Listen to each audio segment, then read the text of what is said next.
नमस्कार दोस्तों। अब हम बात करते हैं रैपिड हार्डनिंग सीमेंट की। ठीक है, रैपिड हार्डनिंग सीमेंट की। तो ये ऐसा सीमेंट होता है कि जैसे जो बहुत जल्दी हार्ड हो जाता है, बहुत जल्दी हार्ड हो जाता है, इसीलिए इसका नाम रैपिड हार्डनिंग सीमेंट रखी जाती है। ठीक है, ये इस सीमेंट की ज़रूरत वहाँ पड़ती है, जैसे कि मान लो जहाँ पे तुमको बहुत जल्दी से जल्दी स्ट्रेंथ गेन करवाना है। तुम चाहते हो कि बहुत जल्दी क्या हो कि स्ट्रेंथ गेन कर ले, और आपके पास टाइम नहीं हो, जैसे कि मान लीजिए कोई रोड हो जाता है, कोई इंपॉर्टेंट चीज़ें हैं जहाँ पे तुम बहुत देर तक उसको बंद नहीं रख सकते हो, तो वहाँ पे इसका यूज़ करके जल्द से जल्द को उसको स्ट्रेंथ गेन करवा करके हम आगे काम चीज़ को बढ़ा देते हैं। वहाँ पे इसका यूज़ करी जाती है।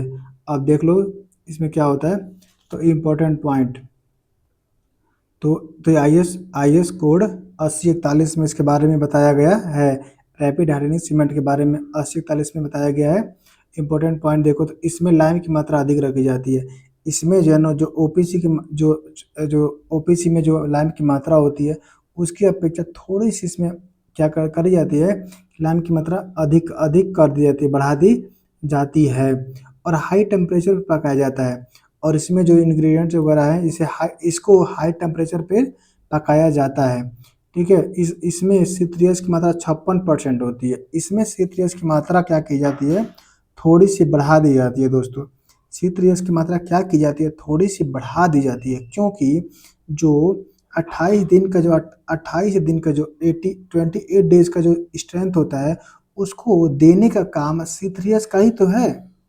सी थ्री एस ही तो वो रिस्पॉन्सिबल है जल्द से जल्द स्ट्रेंथ देने के लिए। तो हम क्या करेंगे, थोड़ी सी, हम शुरू में पढ़े थे सी थ्री एस तो आपको बताए थे कि C3H नियर अबाउट 40% के आसपास होता है। पढ़ाए थे ना हम शुरू में, 40% के आसपास होता है, लेकिन इसमें हम लोग 56% रखते हैं, ताकि ये 28 दिन की स्ट्रेंथ यही देता है बहुत जल्द से जल्द। तो जल्द से जल्द स्ट्रेंथ देने का काम C3H का ही है, हम इसी को बढ़ा देते हैं ताकि बहुत जल्द से जल्द स्ट्रेंथ दे और हार्ड हो। और इसकी फाइनल ग्राइंडिंग की जाती है। ऐसे बोलो तो इसको बहुत अधिक पिसाई की जाती है, इसकी बहुत पतली, इसका पतला करी जाती है, बहुत महीन करी जाती है। ठीक है, क्यों करी जाती है, क्योंकि जैसे जितना महीन होगा, जितना ये फाइन होगा, उतना ही ये क्या करेगा कि पानी के कांटेक्ट में आएगा, उतना ही जल्द, जितना पानी के कांटेक्ट में आएगा उतना ही जल्द से जल्द ये क्या करे, रिएक्ट करेगा, रिएक्शन करेगा, और रिएक्ट करने की वजह से और ये हाइड्रेशन क्रिया पूरी होगी, और जल्द से जल्द क्या होगा, तुमको स्ट्रेंथ मिलेगी। इसीलिए इसकी तरफ इसकी ग्राइंडिंग फाइनल की जाती है। अब देख भी सकते हो कि इसकी जो फाइननेस है 3250 सेंटीमीटर स्क्वायर पर ग्राम है। या तुम देख पा रहे हो कि थोड़ी सी जो हमारा जो ओपीसी का कितना होता है, 2200 के आसपास होता है ना, 2250 लगभग होता है ओपीसी का। उसे तुम देख पा रहे हो कि ये ज़्यादा ही है, क्योंकि ये इसको हमको जल्द से जल्द क्लियर करवाना है, इसलिए थोड़ा इसके हम ज़्यादा रखते हैं सरफेस एरिया। अब ये देखो, इसकी एक दिन की स्ट्रेंथ ओपीसी की 3 दिन की स्ट्रेंथ के बराबर हो जाती है। देख पा रहे हो, जो ओपीसी 3 दिन में हमको स्ट्रेंथ दें, ओपीसी भाई साहब जो स्ट्रेंथ हमको 3 दिन में देने वाले हैं, ये एक दिन में ही दे देगा। देख पा रहे हो, तो ये बात आपको याद रखनी है कि ये 3 दिन का स्ट्रेंथ ये एक दिन में ही दे देता है। अब इसकी 3 दिन की स्ट्रेंथ कितनी होती है, 27.5 न्यूटन पर mm² होती है। अभी मैं दोनों को चार्ट में बता दूंगा, एक और 3 दिन का दोनों का। अभी ये बात मैंने बता ही दिया कि C3H इसमें 56% रखी जाती है। अब देखो, मिनिमम कंप्रेसिव स्ट्रेंथ जब एक दिन की बात करें तो 16 न्यूटन पर mm² होती है।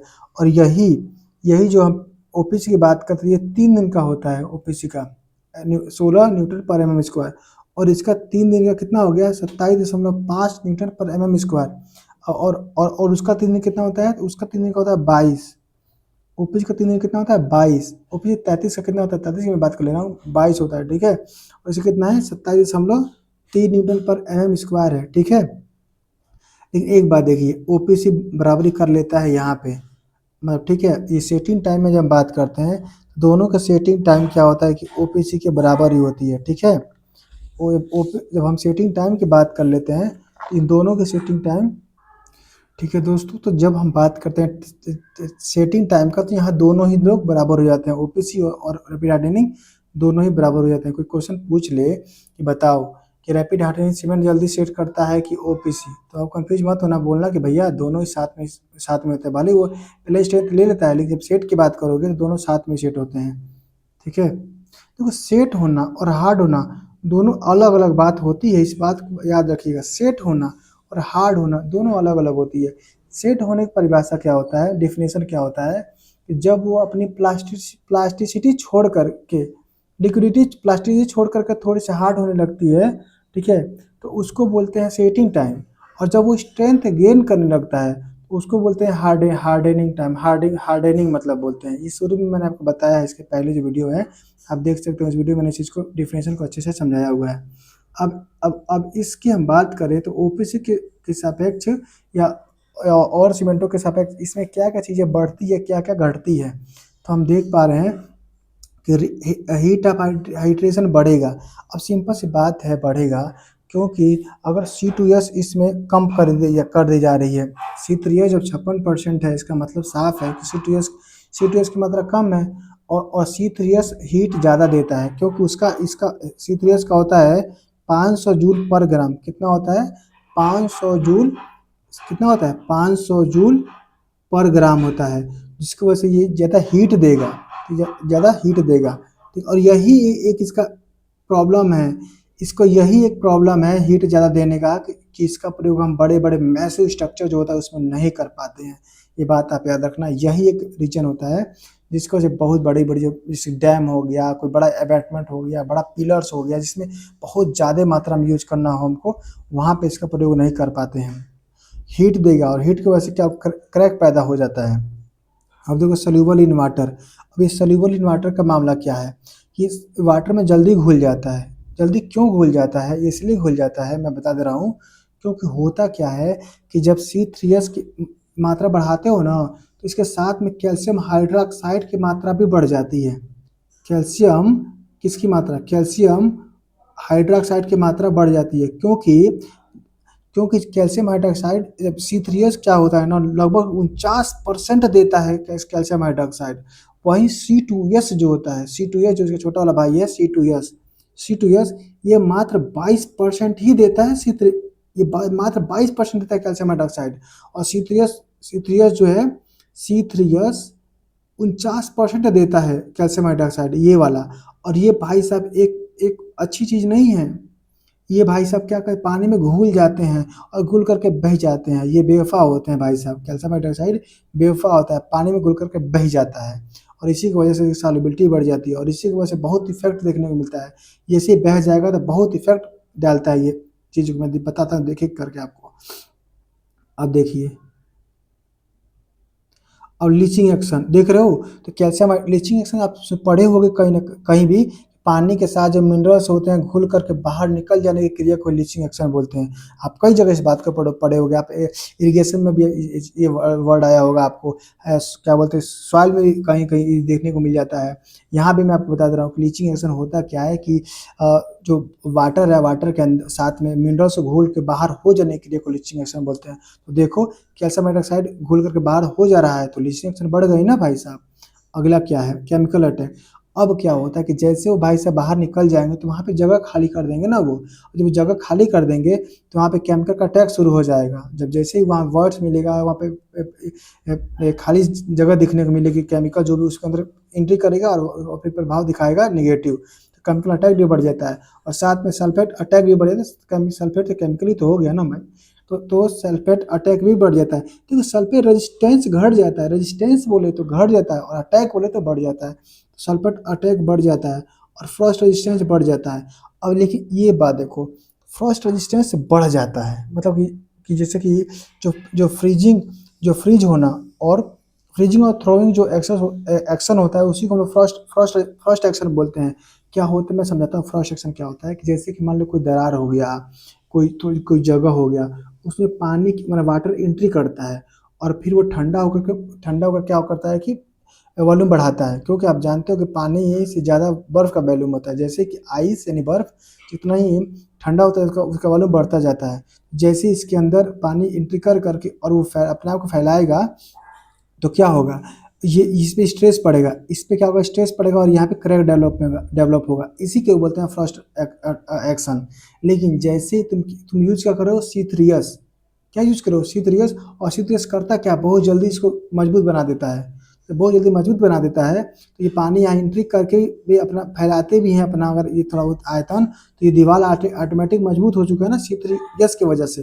तो फ्रस्ट रेजिस्टेंस यहाँ पे ज़्यादा हो जाता है, यानी फर्स्ट एक्शन इस पर अटैक कम पड़ता है इसका। ठीक है, अब देखो क्या क्या डिक्रीज हो जाता है, क्या क्या डिक्रीज होता है, तो ये देखो क्यूरिंग टाइम कम हो जाता है। अब बताओ क्यूरिंग करते क्यों हो, क्यूरिंग हम करते हैं हाइड्रेशन क्रिया कंप्लीट कराने के लिए। क्यूरिंग करने का मेन उद्देश्य यही होता है कि जो हाइड्रेशन होता है, हाइड्रेशन क्रिया होती है, वो अच्छी तरह से पूरी तरह से हो पाए। तो अब हम देखो, जब क्यूरिंग जो हाइड्रेशन भी हाइड्रेशन ही जल्दी हो जाती है, तो क्यूरिंग टाइम हम क्यों शौक थोड़े लगाए कि हम बहुत दिनों तक पानी करते रहेंगे, पानी देते रहेंगे। जब उसका काम ही कंप्लीट हो गया, हाइड्रोजन ही पहले हो गया, गेन स्ट्रेंथ जल्दी गेन कर लिया, तो क्यों हम बहुत दिनों तक पानी देंगे। तो ये टाइम पानी देने का कट जाता है, स्टीपिंग टाइम कम हो जाती है। बताओ, जब वो हार्ड हो ही गया, तुम जो फ्रेमवर्क लगाए हो, शटरिंग लगाया हो सपोज करो, तो तुम उसको क्यों बहुत दिन तक लगा कर रखे हो, इतना पैसा थोड़ा है तुम्हारे पास कि बोलो मेरा छत अगर हार्ड हो गया है, मजबूत हो गया है, अपना वो स्ट्रेंथ लेने के काबिल हो गया, फिर भी मैं लगा कर रखूँगा फ्रेमवर्क और रोज़ का पैसा एक्स्ट्रा दूँगा, ऐसा थोड़ा होता है। जैसे हार्ड हो गया आप उसको हटा सकते हो, तो स्टिपिंग टाइम में क्या होगा, कम हो जाता है। ड्यूरेबिलिटी जब मजबूत होती है, ड्यूरेबिलिटी क्या होती है, ये वाली बात थोड़ा ऊपर कर लो, इसको ड्यूरेबिलिटी अच्छा कर देता है भाई, क्योंकि जब मजबूत कर देगा तो ड्यूरेबिलिटी बढ़ा देगा ना भाई। ठीक है, हम अब आगे देखते हैं कौन सी रैपिड हार्डनिंग सीमेंट का यूज कहाँ होता है।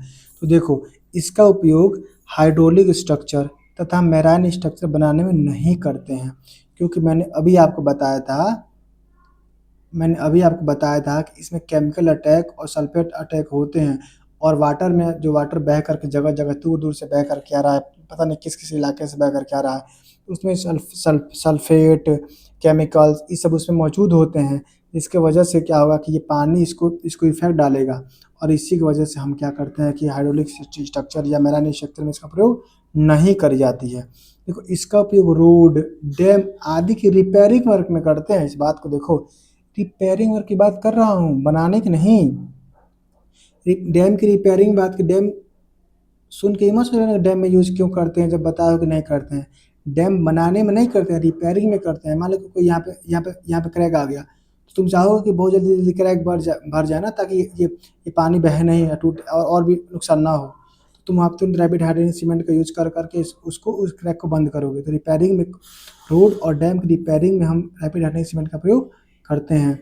अगला, इसका उपयोग उन स्ट्रक्चर को बनाने में करते हैं जो जल्दी स्ट्रेंथ या जल्दी ओपन करना हो, जल्दी स्ट्रेंथ देना हो, बता दिया। अगला क्या है, रैपिड हार्डनिंग सीमेंट।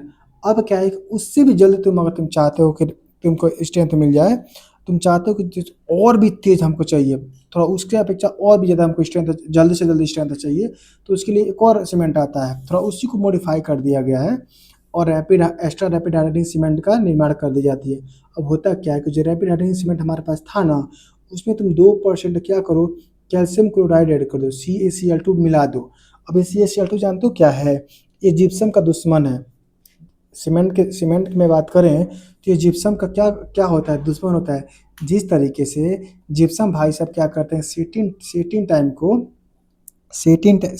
को क्या करते हैं कि बढ़ाते हैं, कि भैया थोड़ा रुको रुको, बाद में सेट होना, ऐसे ही बाद में सेट और हार्ड होना। ऐसे ही जो ये हमारा कैल्शियम क्लोराइड होता है, ये कहता है जल्दी से जल्दी सेट हो जाओ, जल्दी सेट हो जाओ, जल्दी हार्ड हो जाओ, मतलब जल्दी हार्ड हो जाओ। तो इस तरह से ये उसके अपोजिट में काम करता है। तो ये आप परसेंटेज याद रखना, और ये नाम याद रखना, बहुत जो जरूरी चीज़ है, ये नाम याद करना है, और ये परसेंटेज के 2% हम क्या मिलता है, कैल्शियम क्लोराइड मिला करके एक्स्ट्रा रैपिड हार्डनिंग सीमेंट का निर्माण की जाती है। ये फोटो में भी देख सकते हो आप, मैंने अच्छे से समझाया ताकि ये चीज़ आपको दिमाग में बैठ जाए।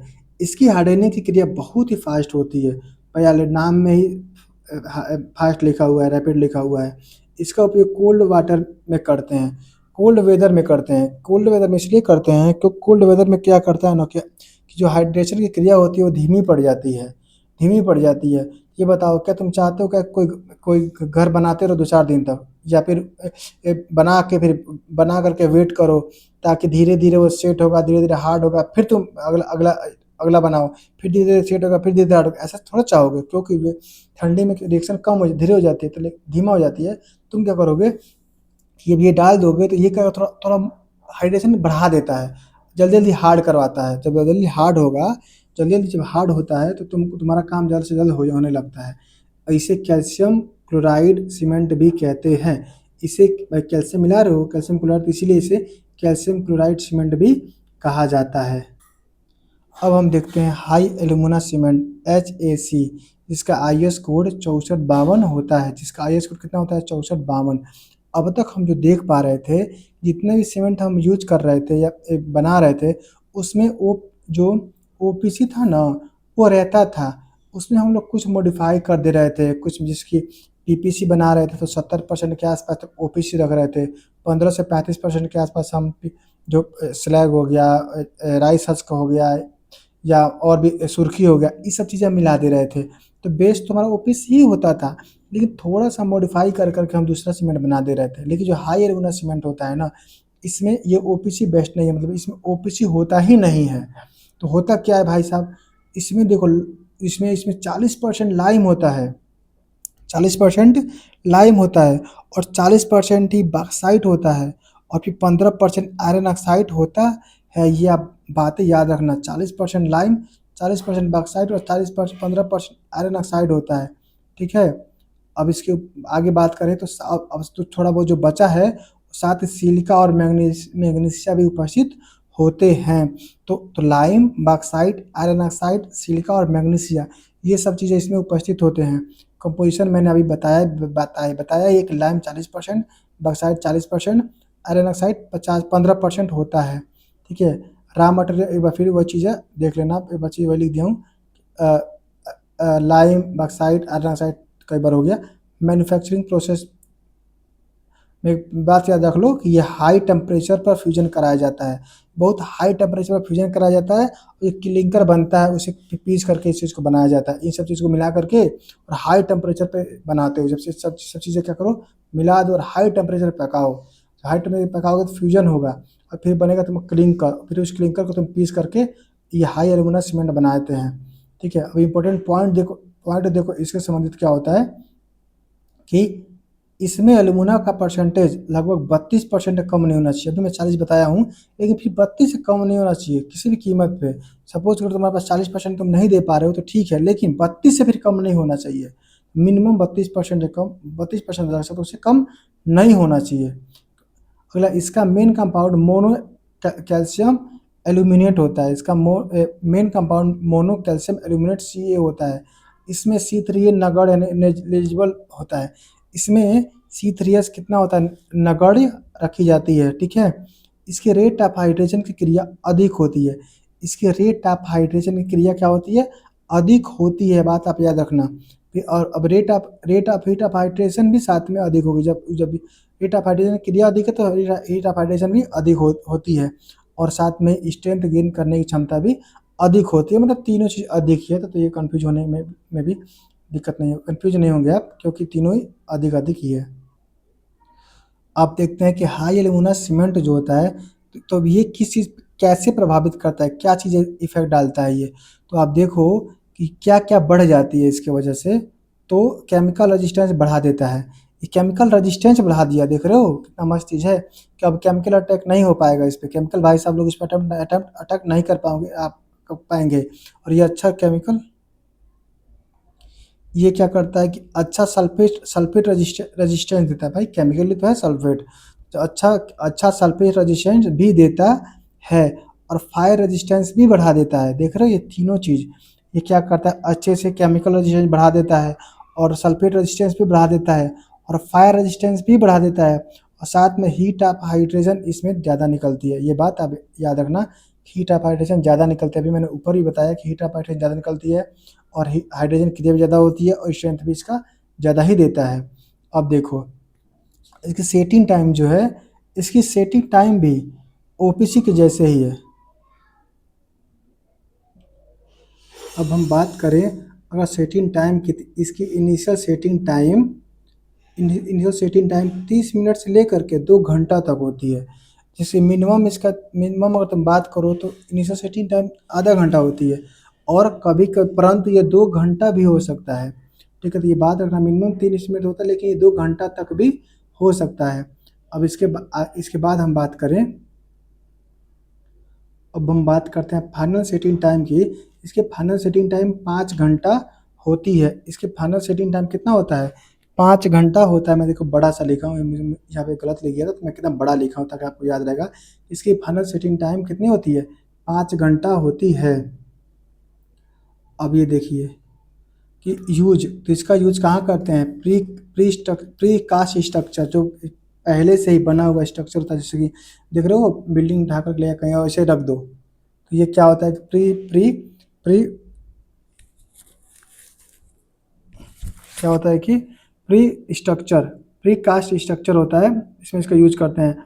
मैराइन स्ट्रक्चर में इसका यूज करते हैं। फिर हाइड्रोलिक स्ट्रक्चर में इसका यूज करते हैं। जहाँ सॉइल या वाटर में सल्फेट अटैक होता है वहाँ इसका यूज करते हैं। और साथ में रेफ्रेक्टरी वर्क और फायर रेजिस्टेंस वर्क, यानी जहाँ आग लगने में लिखा नहीं हो, छूट गया, आप लिख सकते हो 5वां नंबर लगा करके, कि जहाँ पे फायर का, जहाँ आग लगने की संभावना हो वहाँ पर भी इसका यूज करी जा सकती है। अब हम बात करें स्ट्रेंथ की, तो आफ्टर 1 डे स्ट्रेंथ, एक दिन के बाद स्ट्रेंथ इसका 30 न्यूटन पर mm² होती है। एक दिन का स्ट्रेंथ 30 न्यूटन पर mm² होती है, और 3 दिन का स्ट्रेंथ इसका 35 न्यूटन पर mm² होती है। तो एक दिन की स्ट्रेंथ कितनी हो गई? 30 न्यूटन पर mm², और 3 दिन कितनी हो गई? 35 न्यूटन पर mm² इसकी स्ट्रेंथ होती है दोस्तों। अब हम इम्पोर्टेंट पॉइंट देखिए, तो यहाँ पे अब इम्पोर्टेंट पॉइंट देखो, तापमान 18 डिग्री से कम होने पर इसका उपयोग करना चाहिए। ऐसा ऐसा इलाका जहाँ टेम्परेचर आपको पता होगा 18 डिग्री से कम चला गया है, इसका उपयोग करते हैं। ठीक है, इसका यूज कहाँ करते हैं? जहाँ पे टेम्परेचर 18 डिग्री से नीचे चला जाए तो वहाँ पर इसका प्रयोग करी जाती है। ठीक है, हम बात करते हैं क्विक सेटिंग सीमेंट की। अब हम बात करेंगे क्विक सेटिंग सीमेंट की। वो था रैपिड हार्डनिंग सीमेंट, अब यह क्विक सेटिंग, जल्दी सेट होगा, वो जल्दी हार्ड हो रहा था। ठीक है, तो क्विक सेटिंग टाइम, इसमें जिप्सम की मात्रा को क्या कर देते हैं? कम कर देते हैं। इसमें जिप्सम की मात्रा को कम कर देते हैं, क्योंकि ये तो दुश्मन है ना सेटिंग का। जो जो सेटिंग करते हैं उसका ये जिप्सम क्या होता है? दुश्मन होता है। तो हमको चाहिए जल्द से जल्द सेटिंग, तो जिप्सम तुम मिलाओगे क्या भाई साहब? कहोगे ना ना तुम कम रहो भाई साहब, क्योंकि तुम आओगे तो सेटिंग को करने नहीं दोगे। तो जिप्सम को हम क्या करते हैं? कम रखते हैं, तथा साथ में कुछ एल्यूमिनियम सल्फेट मिला दिया जाता है, तो ये थोड़ा हेल्प करता है इन लोगों को सेटिंग करने में। इसीलिए एल्यूमिनियम सल्फेट कुछ मात्रा में बढ़ा दी जाती है। ठीक है, ठीक है, एल्यूमिनियम सल्फेट क्या किए थे? मिला दी जाती है। इसकी हार्डनिंग की बात करें, ओपीसी की तरह ही होती है। देखो सेटिंग जल्दी होती है, लेकिन जब हार्डनिंग की बात होती है तो ओपीसी की तरह ही होती है। देख रहे हो अंतर? तो सेटिंग अलग होती है और हार्डनिंग अलग होती है, मैंने अभी आपको इसका पहले ही बताया है। ठीक है, हार्डनिंग ओपीसी की तरह ही होती है। कोई पूछ ले कि हार्ड पहले क्विक सेटिंग होता है कि ओपीसी, तब बोलोगे नहीं बाबा, हम गोलू ना बनाओ, दोनों साथ लगभग एक जैसे ही सेट होते हैं, हार्ड होते हैं, आपका हार्ड होते हैं। अब देखो सेटिंग टाइम की बात करें, क्विक सेटिंग टाइम है ना, क्विक सेटिंग सीमेंट है, जो ओपीसी की तो कम ही होगा ना। इसकी इनिशियल सेटिंग टाइम 5 मिनट होती है। इनिशियल सेटिंग टाइम क्या होती है? 5 मिनट। और फाइनल सेटिंग टाइम कितनी होती है? 30 मिनट। देख रहे हो, ओपीसी यहाँ पे हार गया, ओपीसी यहाँ पे क्या हार गया, क्योंकि उसका इनिशियल सेटिंग टाइम 30 मिनट होता है और इसका 5 मिनट है, और इसका फाइनल सेटिंग टाइम 30 मिनट है और उसका 10 घंटा होता है। देख रहे हो, जो इनका उनका 10 होता है, इसका 30 है, जो उनका 30 होता है, इसका 5 है। इस तरीके से इस मामले में ये जीत रहा है। तो initial setting time 5 minute, final setting time 30 minute होता है। और इसका उपयोग की बात करें तो रनिंग वाटर में इसका यूज करी जाती है। इसका यूज कहाँ करते हो? तो रनिंग वाटर में यूज करते हो। क्यों करते हो भाई? तो सिंपल सी बात है, जहाँ वाटर रन कर रहा होगा, तुम चाहोगे कि जल्द से जल्द वो अपनी प्लास्टिसिटी छोड़ दे और थोड़ा सा हार्ड होना शुरू कर दे, ताकि पानी में बह ना पाए। तुम बनाते जाओ बहता जाए, तुम बनाते जाओ बहता जाए, तो बनाते जाओ बहता जाएगा। तो बताओ प्रॉब्लम होगी कि नहीं होगी तुमको? इससे बढ़िया ऐसा सीमेंट लो ताकि जल्द से जल्द सेट हो जाए, तो वहाँ पे इस चीज़ का यूज़ कर सकते हो। ठीक, अब आगे की हम बात करें तो लो हीट सीमेंट, अगला है लो हीट सीमेंट। अब हम बात करते हैं लो हीट सीमेंट की। तो ये सीमेंट क्या करेगा ना, कि हीट कम देता है। इसी की वजह से इसका यूज हम उस जगह पे करेंगे जहाँ पे कम से कम हीट होने से हमको लाभ हो। ठीक है, तो हम इसके बारे में देखते हैं। इसका आईएस कोड 12600 होता है। आईएस कोड कितना है? 12600 इसका आईएस कोड होता है। ठीक, इस सीमेंट में C3H तथा सी थ्री एक के परसेंटेज को कम कर देते हैं। ऐसा इसलिए करते हैं क्योंकि अगर आप मेरे सीरीज को फॉलो करते आ रहे होंगे तो मैंने बता रखा है कि C3H, ठीक है, और C3A का जो परसेंटेज है वो वो इसलिए कम कर रहे हैं क्योंकि ये C3H और C3A, ये भाई साहब और ये भाई साहब क्या करते हैं कि बहुत हीट देते हैं। इनका भाई साहब का हीट देने का जो जो है 500 देते हैं, 500 जूल पर ग्राम ये देते हैं। और ये जो देते हैं ये है 865 865 865 जूल पर ग्राम देता है। तो देख रहे हो 500 और ये 865, सबसे ज़्यादा यही दोनों मिलकर के हीट देते हैं। और जब ये हीट देते हैं तो नुकसान क्या होता है कि जैसे कि मान लो कंक्रीट यूज कर दी जाती है तो अंदर से हीट डेवलप होगा, और जब हीट डेवलप होगा तो हीट बाहर आने की कोशिश करेगा। मान लो ये कोई स्ट्रक्चर बना दिए और यहाँ से हीट बन रही है और ये बाहर निकलने की कोशिश करेगी तो यहाँ पे क्रैक डेवलप कर देगी। समझ रहे हो? तो हम काम ही क्यों करें कि हीट ज़्यादा बने। ठीक है, तो इसीलिए हम C3H और C3A को कम कर देते हैं इस वाले सीमेंट में। ठीक है, तो C3A की हीट अप क्यों? क्योंकि C3A का हीट अपाइडेशन बहुत अधिक होती है। ठीक है, C3A की परसेंटेज 5% से कम कर दी जाती है। इसकी मात्रा कितनी कर दी जाती है? 5% से भी कम कर दी जाती है। सी इसमें C2S की मात्रा 46% होती है। अब देखो कौन बढ़ गया? तो नॉर्मली हम बात करते हैं तो C2S की मात्रा 30% के आसपास होती है। जो हमारा ओपीसी वगैरह जो नॉर्मल सीमेंट होता है उसमें हम C2H की नॉर्मल मात्रा 32% या 25 से लेकर 40% रेंज होता है। रेंज की बात करें तो 25 से लेकर 40 होता है, और नॉर्मली एक एक शब्द बोले तो 32-33% के आसपास होती है। लेकिन देखो इसमें बढ़ा दिया हम C2H, क्योंकि अब इसका मतलब है C3H को कम कर रहे हो। देखो हमको स्ट्रेंथ देता है कौन? C3H, और थोड़ा सा ये भाई साहब देते हैं C2H। ये दोनों भाई साहब मिलकर के हमको स्ट्रेंथ देते हैं लोग। अब ये बताओ जब इसको हम ऑलरेडी कम कर चुके हैं तो अगर इसको नहीं बढ़ाओगे तो स्ट्रेंथ कौन देगा? तुम्हारा जो स्ट्रेंथ है, सामर्थ्य कौन देगा? इसलिए अगर इस भाई साहब को हम कम कर दिए हैं तो इस भाई साहब को हमको बढ़ाना पड़ेगा। और ये नुकसान नहीं करने वाला, इसको बढ़ा सकते हो क्योंकि इसका मात्र 260 ही होता है। 260 जूल पर ग्राम होता है इस वाले का। C2S का जो हीट ऑफ हाइड्रेशन है वो 260 जूल पर ग्राम होता है। इसीलिए आप इस चीज़ को अब यूज कर लेते हो तो स्ट्रेंथ ये दे देता है, और साथ में हमारा ये जो नुकसान होता है हीट वाला वो नुकसान भी नगण्य कर देता है, कम कर देता है। ठीक है, आगे क्या है देखो, तो हीट अपडेशन देखो, रेट ऑफ हाइड्रेशन स्लो होती है। रेट ऑफ हाइड्रेशन स्लो होती है क्योंकि C3H है ना जो बहुत हाइड्रेशन करवाता है, तो उसका रेट हमने कम कर रखा है, तो रेट ऑफ हाइड्रेशन स्लो हो जाती है और हीट ऑफ हाइड्रेशन भी कम होती है। बता ही रहा हूँ तब से, हीट ऑफ हाइड्रेशन क्या होती है, किसका कम होती है? 7 दिन में ही हीट ऑफ हाइड्रेशन 65 कैलोरी पर ग्राम होती है। इसका जो हीट ऑफ हाइड्रोजन है 7 दिन में कितना मिलता है? 65 कैलोरी पर ग्राम मिलता है। कितने दिन में? 7 दिन में। और जब बात करोगे 28 दिन में इसका, तो 28 दिन में इसका जो हीट ऑफ हाइड्रोजन है वो 75 कैलोरी पर ग्राम मिलता है। कितना? 75 कैलोरी पर ग्राम मिलता है। 28 दिन में इसका हीट ऑफ हाइड्रोजन कितना मिलता है? 75 कैलोरी पर ग्राम मिलता है। इसकी फाइननेस अधिक होती है, इसकी फाइननेस भी अधिक रखी जाती है। इसकी फाइननेस भी अधिक रखी जाती है क्योंकि अब देखो C3H की मात्रा कम कर दी हो जो हार्डनेस हीट ऑफ हाइड्रेशन क्रिया बढ़ाता है। हाइड्रेशन क्रिया कौन बढ़ाता है? C3H थोड़ा ज़्यादा तेज काम करवाता है, जल्दी हार्ड करवाता है, जल्दी स्ट्रेंथ दिवाता है।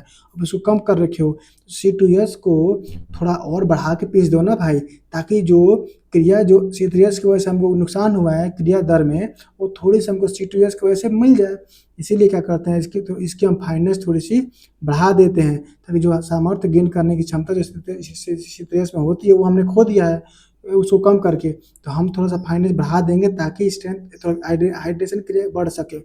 ठीक है, इसकी इनिशियल स्ट्रेंथ कम होती है, देखो इसकी इनिशियल स्ट्रेंथ कम होती है लेकिन अल्टीमेट स्ट्रेंथ ओपीसी के बराबर ही हो जाती है। जैसे कि एग्जाम्पल में समझाऊँ तो कंसेप्ट दिमाग में बैठाता हूँ, जिस तरह से आप अगर इंडियन रेलवे आप सफ़र किए होगे तो देखे होगे शुरू में क्या करती है, बहुत स्लो चलती है, लेट करके चलेगी और लास्ट में खूब दबा के खींचती है और अंत में जाकर के लगभग बराबर ही पहुंचा देती है।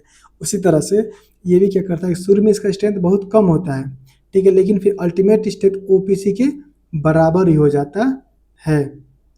इनका उपयोग, अब देखो इसका उपयोग कहाँ करें, मास कंक्रीटिंग में करते हैं, जैसे डैम, ब्रिज, पियर, अबेटमेंट, क्योंकि इस यहाँ पे तुमको लोग बहुत ज़्यादा मात्रा में हम लोग को कंक्रीट यूज करना होता है और थोड़ा थोड़ा ही अगर हीट निकले तो भी बहुत हीट निकलेगा, ठीक है। तो इसी तरह से इसीलिए हम CTS को जो रैपिड हार्डनिंग सीमेंट हो गया या वो सब सीमेंट जिसमें CTS ज़्यादा होता है उसको यूज नहीं करते, क्योंकि CTS ऑलरेडी बहुत ज़्यादा 500 देता है, 500 जूल पर ग्राम, उसको यूज कर दोगे तो सोचो अगर बहुत ज़्यादा कंक्रीट भी यूज कर रहे हो तो कितनी एनर्जी निकलेगी, कितना क्रैक होने की संभावना बढ़ेगी, ठीक है। तो इसीलिए हम ये जो C2S वाला है यानी ये जो है लो हीट सीमेंट को हम लोग यूज करते हैं डैम, ब्रिज, पियर, अबेटमेंट, जिसको मैं बहुत अच्छे से हर चीज़ को समझा रहा हूँ आपको, थोड़ा सा दिमाग लगा समझे तो सब समझ में आएगा।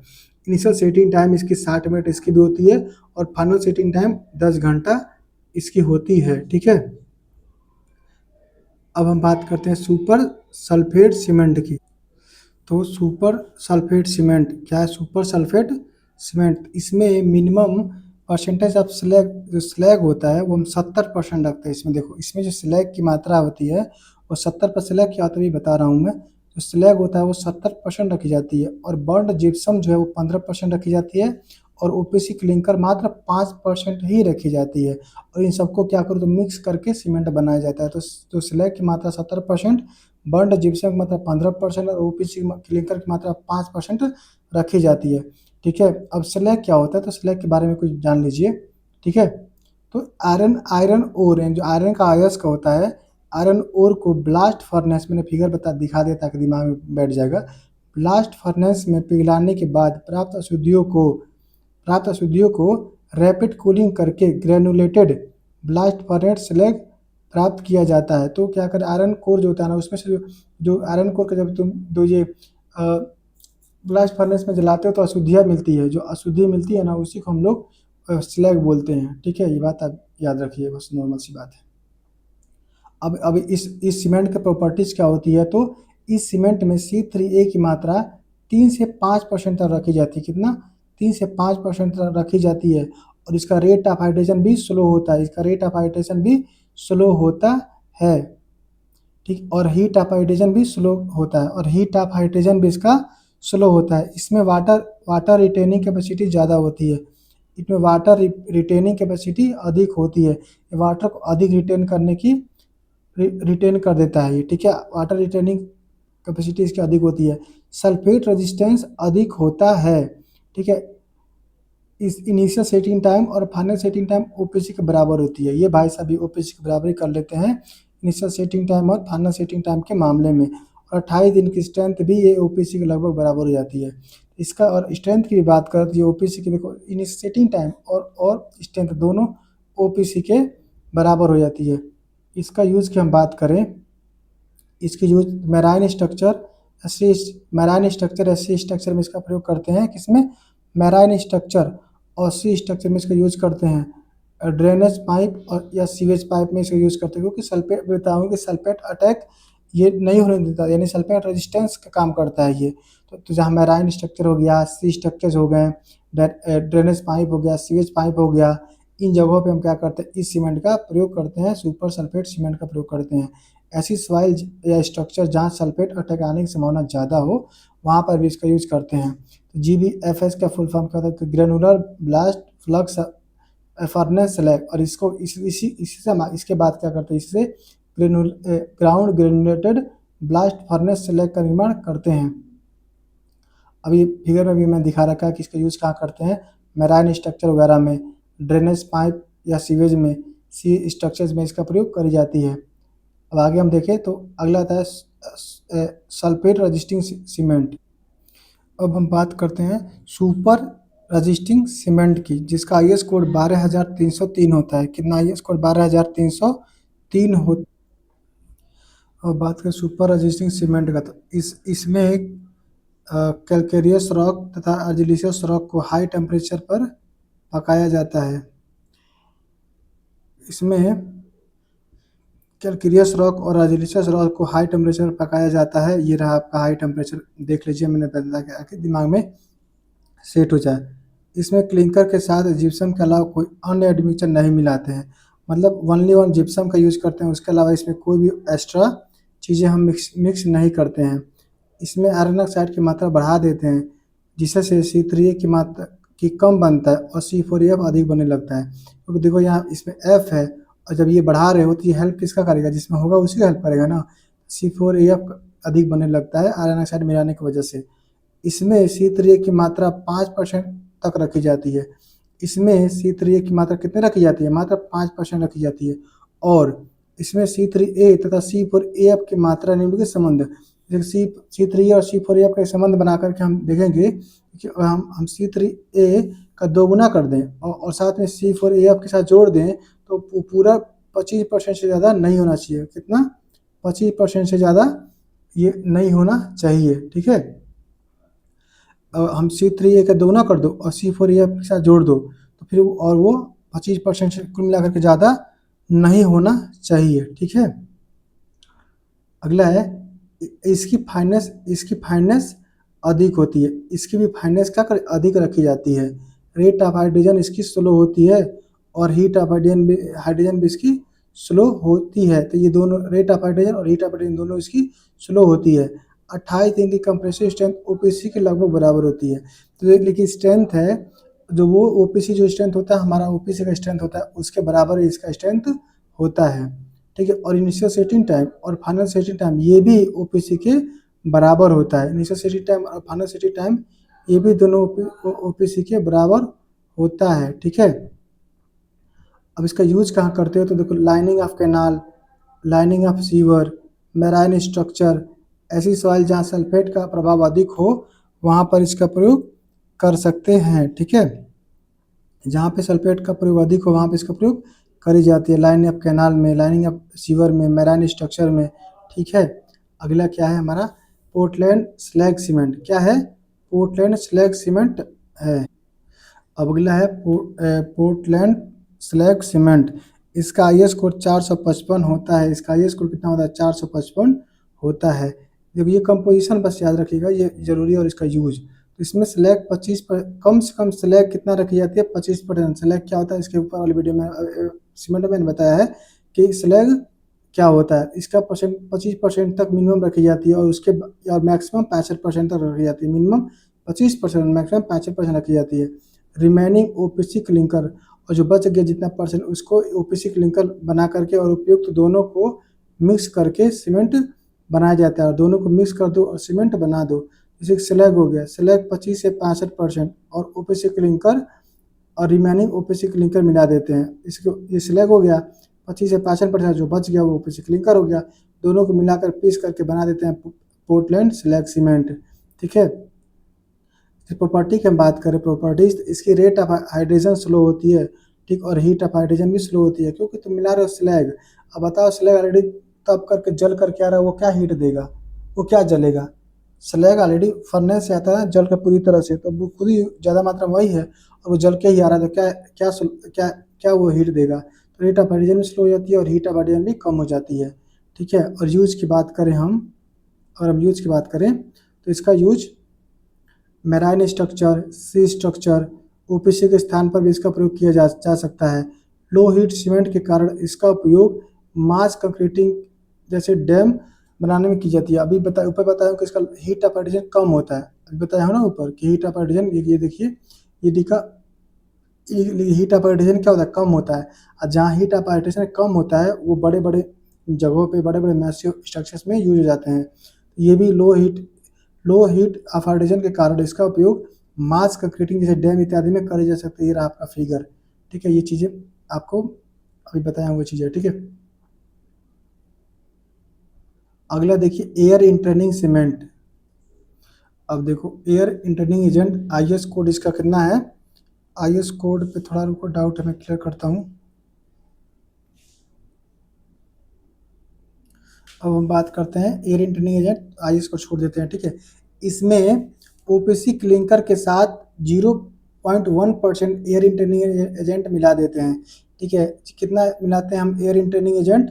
0.1%, बहुत ही कम मात्रा में हम क्या करते हैं कि एयर इंटरनिंग एजेंट मिला देते हैं, ठीक है। इसीलिए तो इसका नाम एयर इंटरनिंग सीमेंट पड़ा है, ठीक है। अगला क्या है, एयर इंटरनिंग एजेंट में कौन कौन होते हैं?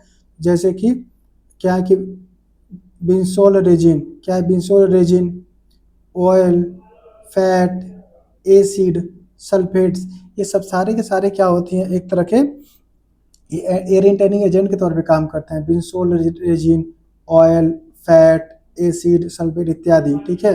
अब ये फिगर देखो, फिगर समझाते पहले पहले जो कंटेंट है उसको पढ़ देता हूँ, उसको समझा देता हूँ। आगे देखो, इस सीमेंट का उपयोग करने से कंक्रीट के अंदर एयर बबल बन जाते हैं। क्या एयर बबल बन जाते हैं? इन एयर बबल के कारण सीमेंट की वर्केबिलिटी बढ़ जाती है। अब वो जैसे कि सीमेंट जैसे कि एयर बबल बनते हैं तो उसकी वर्केबिलिटी क्या हो जाती है? बढ़ जाती है, ठीक है। तथा वाटर सीमेंट रेशियो कम किया जा सकता है। क्यों बता रहा हूँ, समझा रहा हूँ कैसे कम किया जा सकता है। जैसे कि हम वाटर सीमेंट रेशियो बढ़ाते हैं ताकि उसकी वर्केबिलिटी हमको अच्छी मिले, उस पर हम आसानी से वर्क कर सकें। लेकिन जो एयर इंटरनिंग एजेंट है यही वर्केबिलिटी बढ़ा दे रहे हैं। एयर इंटरनिंग एजेंट ही क्या कर रहे हैं कि वर्केबिलिटी बढ़ा दे रहे हैं। जब जो काम हम एयर इंटरनिंग एजेंट कर दे रहे हैं वर्केबिलिटी बढ़ा करके, तो हम वहाँ पे वाटर को थोड़ा कम रख सकते हैं ना भाई, क्योंकि वाटर ये मिलाते हैं थोड़ा सा बढ़ा करके ताकि उसको वर्केबल हो सके। लेकिन वही काम एयर बबल कर दे रहे हैं, तो इसीलिए हम पानी थोड़ा कम रख लेते हैं, तो इसीलिए वाटर सीमेंट रेशियो कम किया जा सकता है। इसकी फ्रस्ट रेजिस्टेंस अधिक होती है। कैसे? अब दिमाग में तुम्हारे आ रहा होगा कि ये तो एयर है तो इसमें होल हो, जगह खाली होगा तो फिर अटैक ज़्यादा होना चाहिए, लेकिन नहीं, ऐसा नहीं है। होता क्या है कि फ्रस्ट रेजिस्टेंस अधिक कैसे होता है? जैसे कि इसके अंदर एयर होता है, जगह खाली होता है, जब पानी एंट्री करता है तो वो, और जब वो जमता है, जब उसका आयतन बढ़ता है, तो आयतन बढ़ने के जैसे मान लो कि ये दीवार हो गई और यहाँ पे मान लो ये जगह खाली है और यहाँ पे पानी एंट्री कर गया और ये अपना आयतन बढ़ाता है, ये मान लो अपना आयतन बढ़ा करके इतना करता है। जब वो अपने आयतन बढ़ाता भी है फिर भी वो इस बबल के अंदर ही रहता है, अभी उस बबल के अंदर रहता है या बबल के बराबर हो जाता है, तो भी हम देख पा रहे हैं कि जो ये आसपास का कंक्रीट है इस पर कोई स्ट्रेस नहीं डाल पा रहा है। देख रहे हो, कोई भी स्ट्रेस नहीं डाल पा रहा है। तो मतलब कि वो जो आयतन बढ़ रहा है, एक्सपेंड हो रहा है, उसको फैलने का जगह मिल जाता है, जिसकी वजह से जो कंक्रीट दीवार होते हैं उस पर कोई स्ट्रेस डेवलप होता ही नहीं है। इस तरह से फर्स्ट रेजिस्टेंस अधिक होता है इसका, ठीक है। अब बात करें फाइनल सेटिंग टाइम का, तो ओपीसी के बराबर होता है इसका यूज। फाइनल सेटिंग टाइम किसका? यूपीसी के, इसका भी बराबर ही होता है। ऐसे स्थानों पर जहाँ पर फर्स्ट एक्शन का प्रभाव अधिक हो इसका यूज कर सकते हैं, क्योंकि फर्स्ट रेजिस्टेंस इसका ज़्यादा होता है, मैंने आपको बता दिया। ये फिगर में भी देखो, वाटर इंटर्निंग इनटू वाटर घुस गया इसमें, water water freeze and expand, water इसमें घुस करके फैल रहा है, लेकिन क्या करेगा कि कंक्रीट क्रैक डेवलप, ये क्या हो रहा है कि फर्स्ट एक्शन बता रहा हूँ क्या होता है। ये फिगर में दिखा दो, अभी समझाया उन चीज़ को कि वाटर एंट्री करता है, एंट्री करके क्या जमता है, जमने से देखो उसका आयतन क्या बढ़ रहा है ना, आयतन बढ़ता है और आयतन बढ़ने की वजह से ये क्रैक देखने को मिलती है। यही तो होता है फर्स्ट एक्शन, और ये होने नहीं देता है, क्योंकि जैसे बढ़ोगे बढ़ो भैया, खाली हिस्सा तो मेरे पास अंदर ही है, मेरे पास जगह है, आप बढ़ो जितना बढ़ सकते हो, मैं क्रैक होने नहीं दूंगा। इस तरह से फर्स्ट रेजिस्टेंस ज़्यादा होता है इसका। और अगला है हाइड्रोफोबिक सीमेंट। अब ये देखते हैं hydrophobic cement, water repelling cement, इसको वाटर रिपेलिंग सीमेंट भी कहा जाता है। आईएस कोड इसका है 8043, आईएस इसका कितना है? 8043 इसका आईएस कोड होता है, ठीक है। ऐसी परिस्थितियों में जहां वायु में नमी की मात्रा अधिक हो तथा सीमेंट का यूज करने से पहले सेट होने की संभावना हो, ऐसी सिचुएशन में इस सीमेंट का प्रयोग करते हैं, क्योंकि सीमेंट रिएक्शन ही पानी से करता है, नमी से सीमेंट रिएक्शन करता है। और तो वैसा फील हो रहा है कि भैया ये इलाका थोड़ा सा नमी नमी वाला है और मैं ले जाऊंगा रास्ते में ही, चला नमी खींच करके क्या करेगा, ये सेट हो जाएगा, ठीक है। और पहले ये जम जाएगा, तो इससे बचने के लिए हम वहाँ पे इस वाले हाइड्रोफोबिक सीमेंट या वाटर रिपेलेंट सीमेंट का यूज करते हैं। होता क्या है देखो, इसमें ये एक हम केमिकल मिलाते हैं, जैसे कि नाम है बोरिक एसिड, ओलिक एसिड या स्टीरियो एसिड। तो इसको मिलाने से क्या होता है कि ये कंक्रीट सीमेंट होता है ना, सीमेंट इसके चारों तरफ एक लेयर बन जाती है, फिल्म बन जाती है, झिल्ली बन जाती है। तब देखो क्या होगा, मान लो इसके अंदर सीमेंट है और ये बन गया झिल्ली, ये बन गया झिल्ली।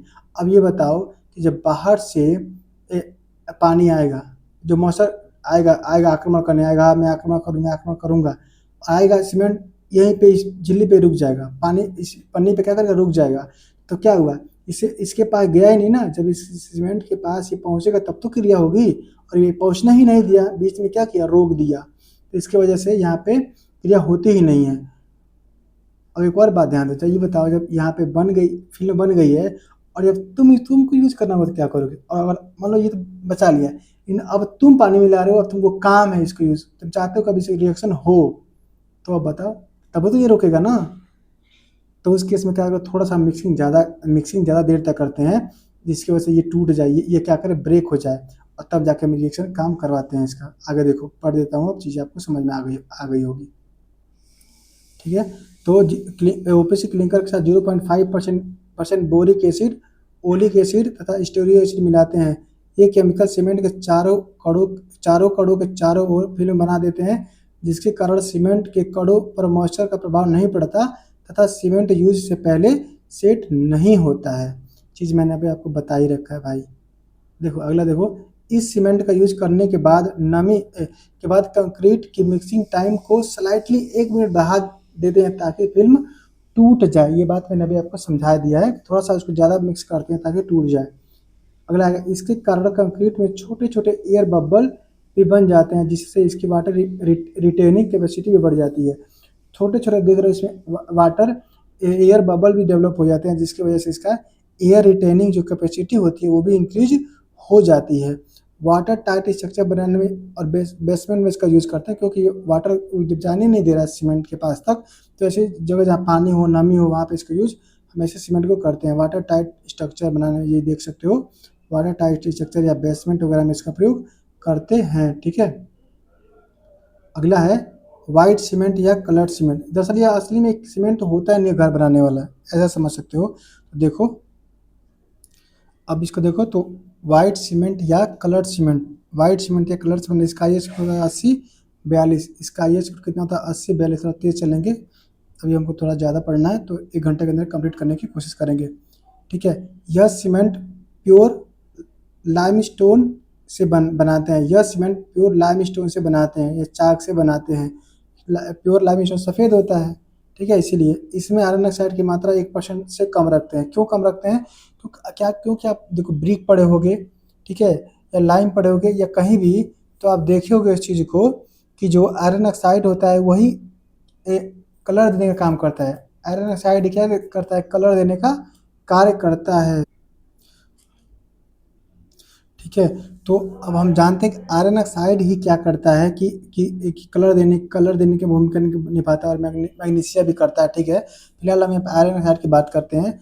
आयरन ऑक्साइड क्या करता है, कलर देने का काम करता है। इसी को हम 1% से कम कर देते हैं ताकि ये कलर ज़्यादा ही कलर को डिस्टर्ब ना करे, क्योंकि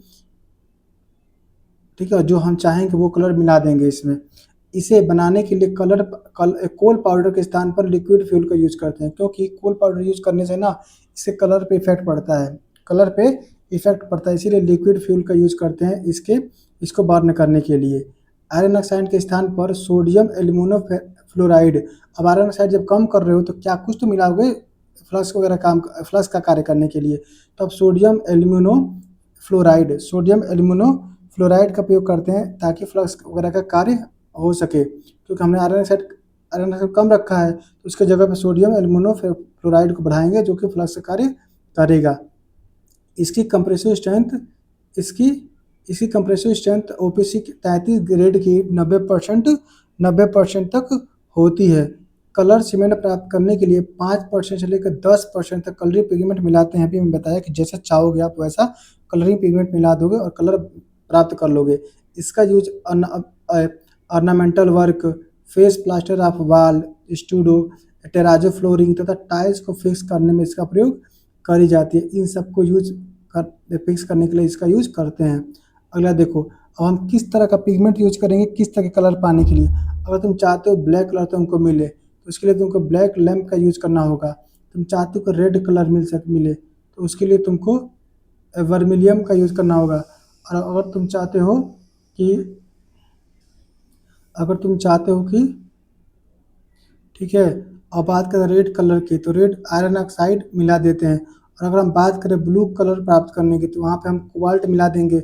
अगर हम चाहते हैं ब्राउन कलर मिले, तो वहाँ पे बर्न अमबर मिला देंगे। और अगर हम चाहते हैं येलो कलर मिले, तो वहाँ पे हम येलो क्रोम मिला देंगे। और अगर चाहते हैं ग्रीन कलर मिले, तो वहाँ पे क्रोमियम ऑक्साइड मिला देंगे। और अगर आप चाहते हो ग्रीन कलर मिले, तो वहाँ पे आप कॉपर सल्फेट भी मिला सकते हो। इस तरीके से हम जिस तरह का पिगमेंट हम मिलाएंगे, उस तरह का कलर हमको प्राप्त होगा। दोस्तों बहुत गर्मी हो रही है भाई, आप ये वीडियो बनाने में अगर अच्छा लगता हो तो आप थोड़ा सपोर्ट करिए हम हमें भी। आगे देखते हैं। अब मैसनरी सीमेंट के बारे में हम देखें। ठीक है। तो जो मैसनरी सीमेंट होती है, इसकी आई एस कोड 3466 होता है। कितना? 3466 होता है। इस सीमेंट का यूज कंक्रीट बनाने के लिए नहीं की जाती है। जिस तरीके से और सीमेंट जो बाइंडर के तौर पे यूज की जाती है, ठीक है, लेकिन ये जो सीमेंट होता है, इसको हम मुख्यतः कंक्रीट बनाने में यूज नहीं करते हैं, बल्कि इसका यूज मैसनरी वाल बनाने में, जो दीवार बनाई जाती है उसमें यूज की जाती है, प्लास्टर वर्क में की जाती है। ठीक है। इसका यूज कहाँ करते हैं हम लोग? जो मैसनरी वाल बनाई जाती है ना, वैसे जगह पे इसका यूज की जाती है। और प्लास्टर वर्क में इसका यूज करी जाती है। ठीक है। ओपीसी क्लिंकर के साथ लाइम पोचलोना मिलाते हैं। ओपीसी क्लिंकर के साथ तुम क्या करोगे? लाइम और पोचलोना मिला दोगे। लाइम पोचलोना मिलाया जाता है इस वाले सीमेंट में। इससे वाटर रिटेनिंग कैपेसिटी तथा प्लास्टिसिटी बढ़ती है। तो क्या होता है, इस वाले सीमेंट की वाटर रिटेनिंग कैपेसिटी, ठीक है, वाटर रिटेनिंग कैपेसिटी और प्लास्टिसिटी तथा वर्कबिलिटी अच्छी होती है। इस सीमेंट की वर्कबिलिटी आप यहाँ पे ऐड कर लो, वर्कबिलिटी। ठीक है, वर्कबिलिटी। तो इस सीमेंट की वाटर रिटेनिंग कैपेसिटी, प्लास्टिसिटी और वाटर वर्कबिलिटी, ये सब इस सीमेंट की अच्छी होती है। इस इसकी रेट ऑफ हाइड्रेशन स्लो होती है। इसकी रेट ऑफ हाइड्रेशन की क्रिया क्या होती है कि स्लो होती है। एक बार फिर याद कर लीजिए, इसका रेट ऑफ हाइड्रेशन क्रिया स्लो होती है। इनिशियल सेटिंग टाइम 90 मिनट होती है और फाइनल सेटिंग टाइम 24 घंटा होती है। एक्सपेंशन की बात करें ऑटोक्लेव से, नॉट ग्रेटर देन 1%। और ऑटोक्लेव मेथड क्या है, मैंने आपको बताया इसके पहले वीडियो में। आप जाकर देखिए, मैंने बहुत अच्छे से समझाया, फिगर के थ्रू समझाया हुआ है, आपको समझ में आएगा। ठीक है। तो एक्सपेंशन 1% से ज़्यादा नहीं होनी चाहिए। अब हम देखते हैं ऑयल वेल सीमेंट। ठीक है। तो ये इसका आई एस कोड कितना होता है? 8229। अब देखो ये क्या होता है कि इस सीमेंट का यूज, अब देखो ये, और देख रहे हो ये पूरा ये जो ये गहराई, तो इसका यूज क्या करते हैं ना हम लोग, गहराई में किसी वेल में, कुआं के अंदर की जाती है। इसमें क्या होता है कि अंदर जाने पे टेम्परेचर बढ़ता है। पढ़े होगे कि पृथ्वी के अंदर नीचे जाने पे टेम्परेचर बढ़ता है। तुम अगर सीमेंट का, नॉर्मल सीमेंट का यूज करोगे तो वो यहाँ पे जल्दी सेट हो जाएगा, क्योंकि नीचे जाने पे टेम्परेचर बढ़ता है। टेम्परेचर बढ़ने की वजह से जब रेट ऑफ हाइड्रेशन तो जल्दी जल्दी होता है। तुमको मान लो यहाँ पे कार्य करना है, पता चला कि वो इधर यहीं पे सेट हो गया, ये लाते लाते यहीं पे सेट हो गया, उसका काम कंप्लीट हो गया। तो फिर यहाँ पे तुमको प्रॉब्लम हो जाएगी ना, तुम काम तो यहाँ करना था, लेकिन सेट यहीं हो गई। तुम चाहते हो कि सेट थोड़ा देर तक हो, देर बाद हो। ठीक है। तो हम ऐसा चीज़ मिला देंगे जो इसको क्या करेंगे, इसकी रिटार्डर काम करे, रिटार्डर के जैसे काम करे, और कुछ देर तक इसको रख थाम कर रखे, सेट ना होने दे, और हम अंत में लेकर के सेट करवाएंगे इसको। तो देखो, ऑयल ऑयल वेल की गहराई अधिक होने के कारण टेम्परेचर अधिक होता है, जिससे सामान्य सीमेंट का यूज नहीं किया जा सकता। ऐसी परिस्थिति में केसिंग पाइप तथा रॉक के बीच गैप को भरने के लिए तथा रॉक में क्रैक को भरने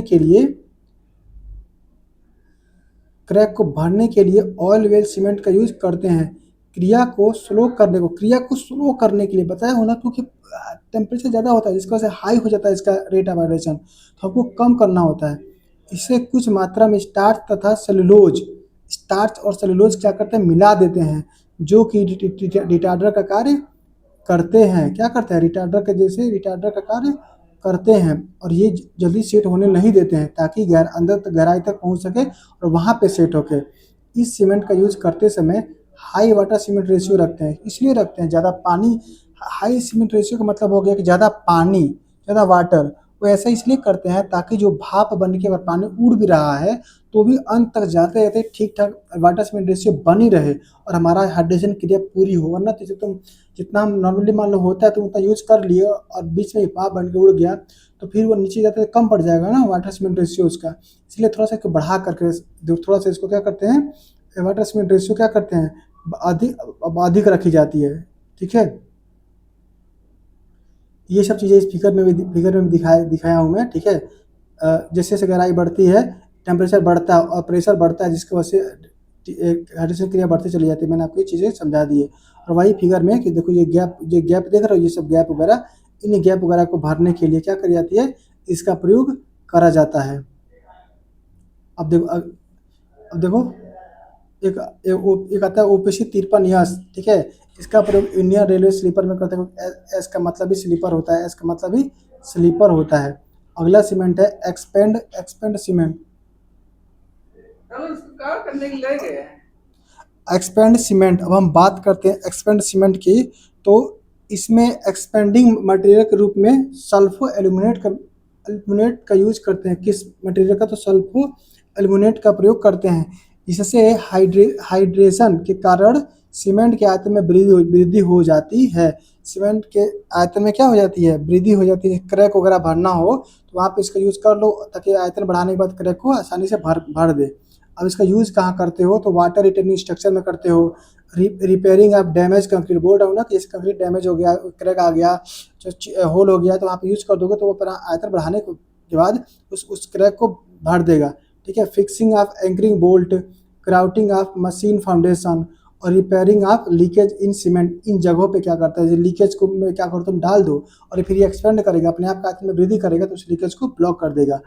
इस जगहों पे इसका यूज करी जाती है।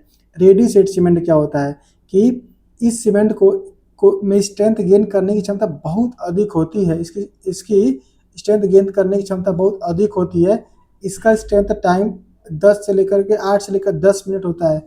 इसकी सेटिंग टाइम 8 से लेकर के 10 मिनट होता है। इसमें 3 से लेकर के 4 घंटे में पर्याप्त स्ट्रेंथ आ जाती है। इसमें 3 से लेकर 4 घंटे में पर्याप्त स्ट्रेंथ आ जाती है। रेट ऑफ हाइड्रेशन ज़्यादा होता है और हीट ऑफ हाइड्रेशन भी ज़्यादा होता है।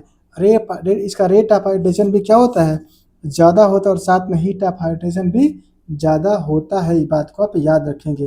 ठीक है, अब हम देखते हैं type of cement according to ASTM। ASTM के अकॉर्डिंग हम बात करें टाइप ऑफ सीमेंट की, तो अमेरिकन सोसाइटी फुल फॉर्म होता है इसका American society for testing material.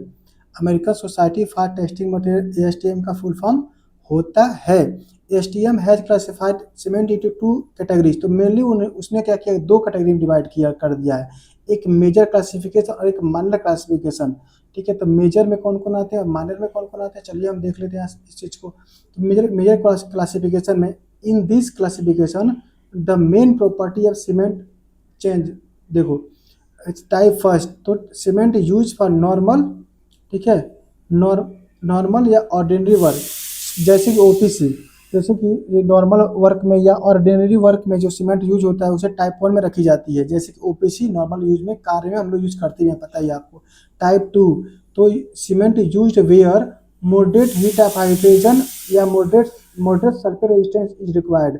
जहाँ पे मध्यम मॉडरेट हीट चाहिए और मॉडरेट सल्फर रेजिस्टेंस चाहिए, वहाँ पे टाइप 2 का सीमेंट यूज करी जाती है।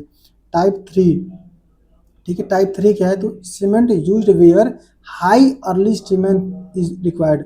जहाँ पे अधिक से अधिक क्या हो, सीमेंट की रिक्वायर्ड हो, cement use where highly early strength required, वहाँ पे हम टाइप 3 का यूज करते हैं। और आप पता है कौन जल्दी से स्ट्रेंथ देता है, पता ही है आपको, रैपिड हार्डनिंग सीमेंट जल्दी हार्ड होता है, तो वहाँ पे इसका यूज करते हैं टाइप 3 का।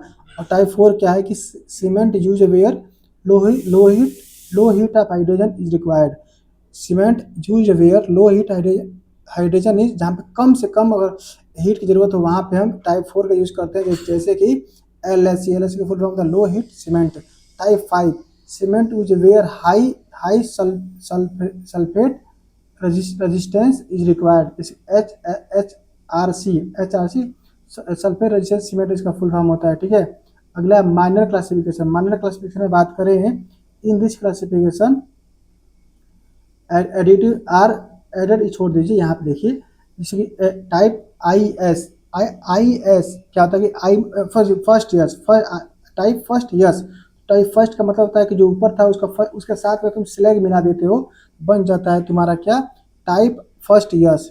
वही टाइप फर्स्ट फर्स्ट पी क्या होता है, तो टाइप फर्स्ट के साथ तुम पोजरोना मिला दो, टाइप फर्स्ट पी बन जाता है। और टाइप फर्स्ट ए कब होता है, तो टाइप फर्स्ट के साथ एयर इंटरनी मिला दो। और टाइप सेकंड ए क्या है, टाइप सेकंड के साथ तुम यही काम करो, एयर इंटरनी मिला दो। और टाइप थर्ड ए के साथ मतलब क्या होगा, वही बात फिर से टाइप थर्ड के साथ एयर इंटरनी एजेंट मिला दोगे तो ये बन जाएगा। और फुल फॉर्म यहाँ पे मैं बता रहा हूँ, बताइए कि हूँ कि ओपीसी का ऑर्डिनरी पोर्टलैंड सीमेंट, आरएससी का रैपिड हार्डनिंग सीमेंट, एलएससी का लो हेड सीमेंट और एचआरसी का सल्फेट रेजिस्टेंट सीमेंट होता है। अब ये कुछ इंपॉर्टेंट टॉप पॉइंट्स है, इसको मैं पढ़ दे रहा हूँ, आप याद कर लीजिएगा, ठीक है। केमिकल टेस्ट ऑफ सीमेंट, तो लाइम सेचुरेशन फैक्टर जो होता है LSF, लाइम सेचुरेशन फैक्टर की बात करें तो LF कितना होना चाहिए, 0.6 से लेकर के 1.02 फॉर ओपीसी के लिए होना चाहिए। कितना, पहले ही मैंने इसको बताया था, चार्ट बताया था ना जब ओपीसी का, वहाँ भी ये चीज़ बताया था मैंने। इसका लाइम सेचुरेशन फैक्टर 0.6 से लेकर के 1.02 के बीच होना चाहिए। एल्यूमिना सीमेंट रेशियो AR कितना होना चाहिए, Al2O3 by Fe2O3। Alumina cement ratio, alumina ratio कितना होना चाहिए, 0.66 से ज़्यादा, 0.66 से ज़्यादा ही होना चाहिए, ठीक है। अगला क्या है कि silica ratio, silica ratio SiO2 by Al2O3 plus Fe2O3, तो इसका वैल्यू 2 और 3 के बीच होना चाहिए, 2 और 3 के लगभग होना चाहिए इसका इसका मान। स्ट्रेंथ तथा सेटिंग को कंट्रोल करता है, ये सिलिका रेशियो है, ये स्ट्रेंथ और सेटिंग को कंट्रोल करता है, ठीक है।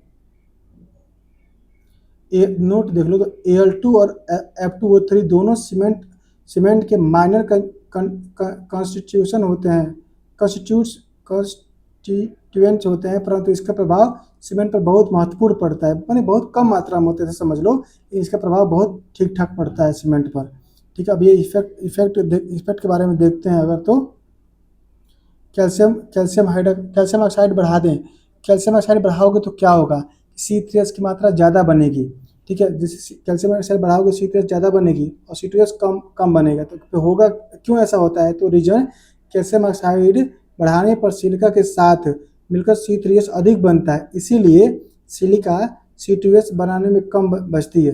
अब मतलब सिलिका क्या किया कि इसको यूज कैल्शियम ऑक्साइड के साथ क्रिया किया और C2H पहले ही बन गया, तो C2H के लिए कम बचती है, इसीलिए C2H कम बनता है। जैसे ऐसे समझ लो, मान लो कि दो लोग खाना खाने गए और खाना मान लो कि 4 रोटी है, एक आदमी 3 रोटी खा लिया, तो रोटी एक ही बचा ना, तो सामने लोग एक ही रोटी मिलेगा। ऐसे ही सिलिका यूज हो गया, इसको बनाने में यूज हो गया, तो ऑलरेडी कम बनना शुरू हो जाता है, ठीक है। अब देखो SiO2 को ज़्यादा कर दो तो क्या होगा, C3H कम हो जाएगी और C2H बढ़ जाएगा। सिलिका बढ़ाने पर उपलब्ध कैल्शियम ऑक्साइड उतना ही बढ़ता है, इसीलिए C3H बनने में बजाय C2H अधिक बनने लगता है, ठीक है।